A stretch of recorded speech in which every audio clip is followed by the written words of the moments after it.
One thing you probably wouldn't think of, I've only just bought this, well, when I say only just bought this, I only bought it probably a couple of months ago, but this was so handy. You know, obviously you can't get a big buff on that, and that's been a really handy one. And as I said, coming back to, you know, just general restoration stuff, probably seen me use it in some of the videos and everything like that, but I can't express how much I use this, not even just on restorations, just on anything.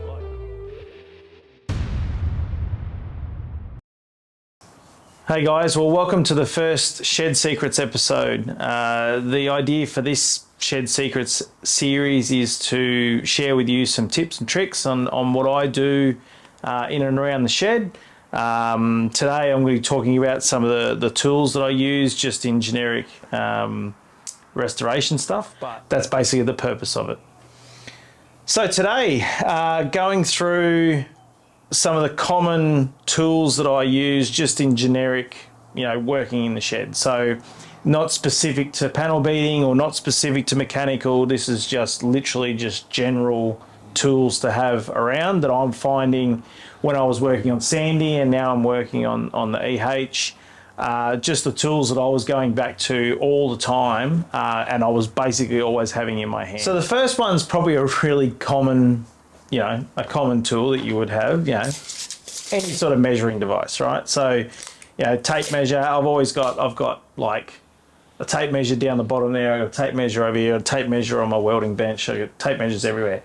But the one thing you probably wouldn't think of too much unless you're doing it, you know, on a day-to-day basis, a steel ruler. Really good for like when you're making little panel cuts and stuff like that, like you're doing fine sheet work and that.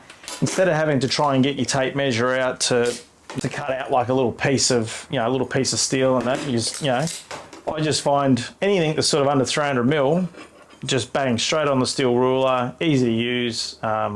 Yeah, just a real common one to have that you probably might not think of, but yeah, steel ruler, tape measures everywhere, always. The next one is, and I've only just bought this. Well, when I say only just bought this, I only bought it probably a couple of months ago, and I'm certainly not sponsored by Tool Pro or anything like that. But for years and years and years, I've always run different socket sets. So I've had like a 1/4 inch set, and I've had a 3/8 set and a 1/2 inch set. And so I've always run different sets, and they're always, you know, sitting around in that. Going to a full set that's actually got, you know, the full different ones in that. So the 3/8, so it's got a 1/2 inch ratchet, 3/8 ratchet, 1/4 inch ratchet, all in one big box. That's been a bit of a game changer for me. I have that now on a trolley that's wheeled around wherever I am working. Just so that I don't have to go to all these different sets that I've got lying around everywhere. Cost-wise, it actually wasn't too bad.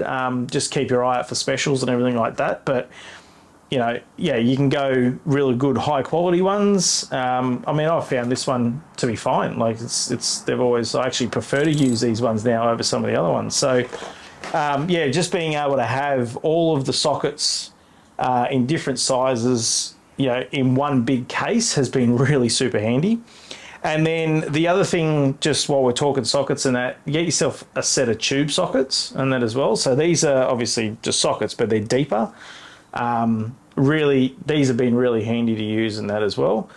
So these were actually Dad's ones. So these are actually snap-on ones. So these are the really good ones. But yeah, just a set of tube sockets and that as well. I've got them hanging down above my other workbench, but they're really handy too. And some of these big sets actually come with tube sockets and that in it as well. So keep your eye out for that. The other thing that I use a lot, again, talking sockets and that, is using the hammer drill. I've actually just got these socket connections. So, you know, this one's a 3/8 one.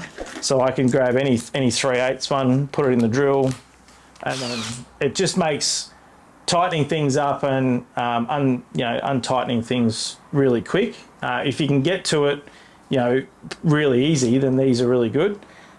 Yeah, that's been a really handy one as well. So this was just a set. Yeah, again, you can buy these anywhere, but it was a set of 3, so it comes again with a 1/4 inch, 3/8, and 1/2 inch, and they've got the hex fitting to be able to go into your drill, and yeah, it just makes things really easy. So that's been a good one as well. Now, going back to probably a little bit of rust repair, so whether you would use this, you know, generically, but there are use cases for it.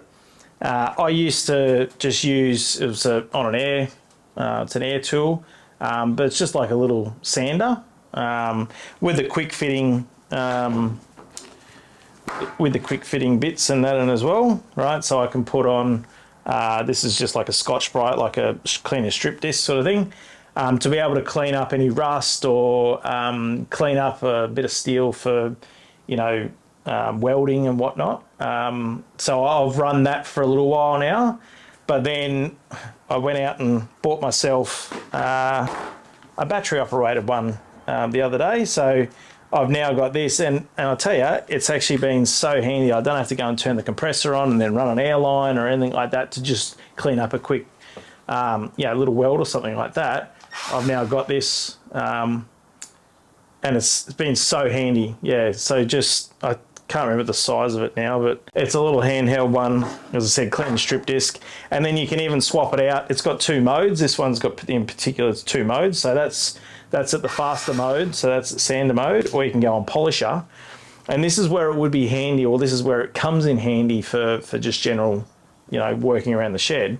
So whilst it's on sanding speed, it goes faster, so good for cleaning strip discs and whatnot. But then I can change this end out and put a polishing pad on it. And what it means is that, you know, finicky little places that you want to polish up, like I was working on the bull bar on the 80 series the other day, and I just wanted to clean up some of the, you know, the dead bugs and the little chips and everything like that. This was so handy. You know, obviously you can't get a big buff on that, and you know, even hand polishing doesn't quite get it out quickly. Whereas throwing this on was really super handy. So yeah, big advocate of this now that I've got one.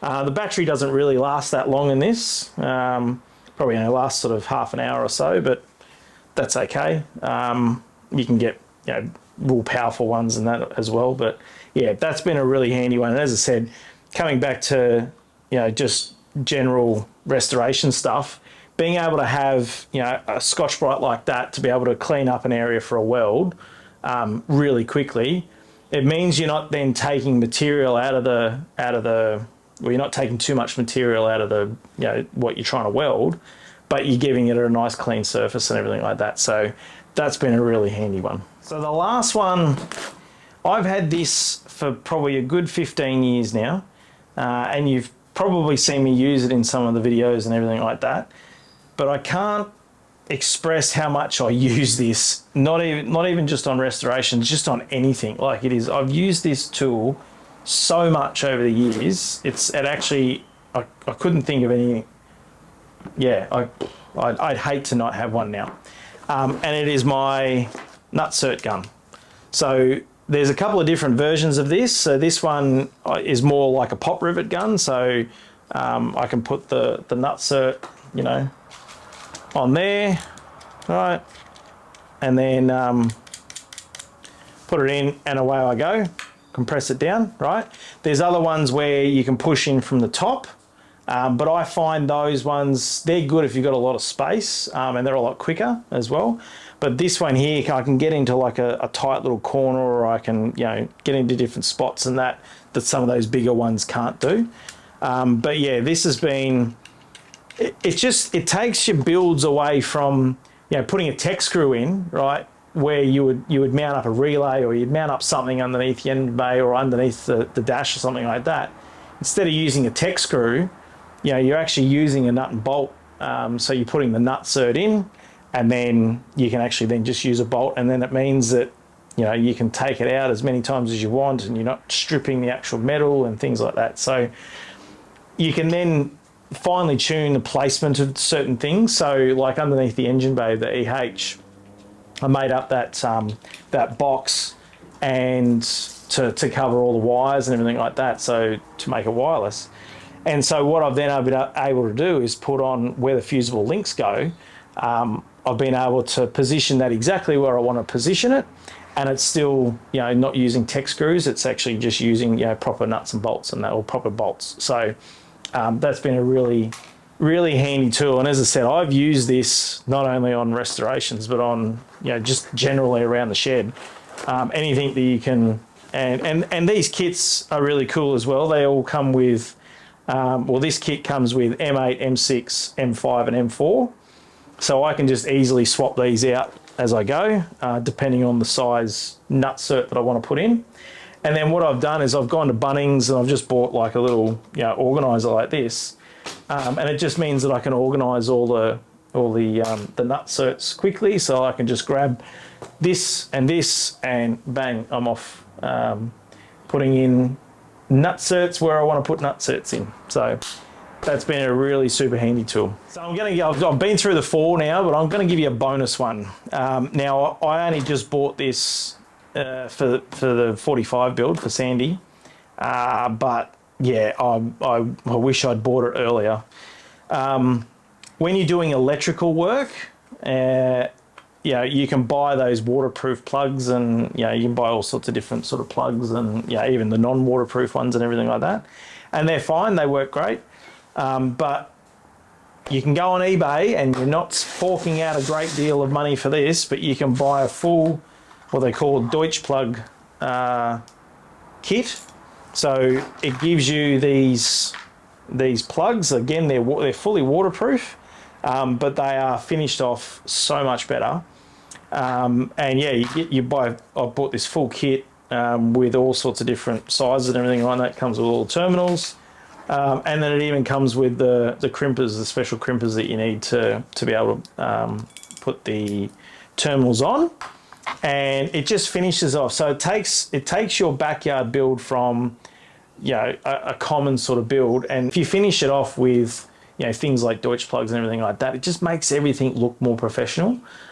So we're never going to do builds like you could buy in a, you know, professional workshop, but we can get as close as we possibly can. So, you know, as I said, Deutsch plugs, they just are finished off so much better. They're waterproof. They're very secure in that as well.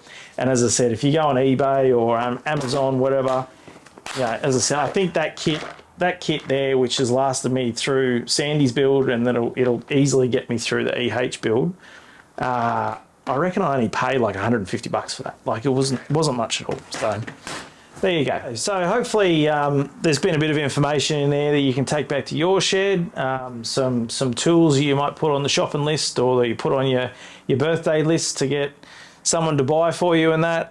As I said, there's so many different tools you could buy to have in the shed, and you've probably already got 1,000 of them. But yeah, these are the common ones that I've used, or that I am using on a day-to-day basis, and what I've found really handy. So again, not sponsored by anyone with regards to these, just sharing my knowledge and whatnot. So thanks for tuning in. We'll catch you next time.